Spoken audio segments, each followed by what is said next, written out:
Human ସାଗରଙ୍କ ଜୀବନୀ ପ୍ରାରମ୍ଭିକ ଜୀବନ ଓ ପରିବାର। ଜନ୍ମ 25 ନଭେମ୍ବର 1990। ଜନ୍ମସ୍ଥାନ ଟିଟଲାଗଡ଼, ବଲାଙ୍ଗୀର ଜିଲ୍ଲା। ତାଙ୍କ ପରିବାରର ସଙ୍ଗୀତ ପ୍ରତି ଆଗ୍ରହ ରହିଥିଲା। ତାଙ୍କ ବାପା ଓ ମା ଉଭୟ ଗାୟକ ଥିଲେ ଏବଂ ତାଙ୍କ ଜେଜେବାପା ମଧ୍ୟ ସମ୍ବଲପୁରୀ ଲୋକଗୀତର ଜଣେ ସଙ୍ଗୀତ ନିର୍ଦ୍ଦେଶକ ଥିଲେ। ମାତ୍ର 8 ବର୍ଷ ବୟସରୁ ସେ ଗୀତ ଗାଇବା ଆରମ୍ଭ କରିଥିଲେ ଏବଂ ଅନେକ ପ୍ରତିଯୋଗିତାରେ ପ୍ରଥମ ସ୍ଥାନ ଅଧିକାର କରିଥିଲେ। ସେ ମେଡିକାଲ ପ୍ରବେଶିକା ପରୀକ୍ଷାରେ କୃତକାର୍ଯ୍ୟ ହୋଇ MBBS ପଢ଼ିବା ଆରମ୍ଭ କରିଥିଲେ, କିନ୍ତୁ ପ୍ରଥମ ବର୍ଷରେ ତାଙ୍କୁ ଡ୍ରପ୍ କରି ସଙ୍ଗୀତରେ ନିଜ କ୍ୟାରିୟର କରିବାକୁ ନିଷ୍ପତ୍ତି ନେଇଥିଲେ।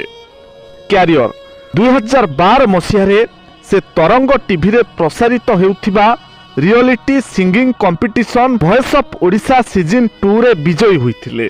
ତରଙ୍ଗ ସିନେ ପ୍ରଡକ୍ସନ୍ ଦ୍ୱାରା ନିର୍ମିତ ଫିଲ୍ମ ଇସ୍କ ତୁ ହି ତୁର ଟାଇଟେଲ୍ ଟ୍ରାକ୍ ଗାଇ ଓଲିଉଡରେ ତାଙ୍କୁ ପ୍ରଥମ ବ୍ରେକ୍ ମିଳିଥିଲା, ଯାହାକି ବହୁତ ହିଟ୍ ବି ହୋଇଥିଲା।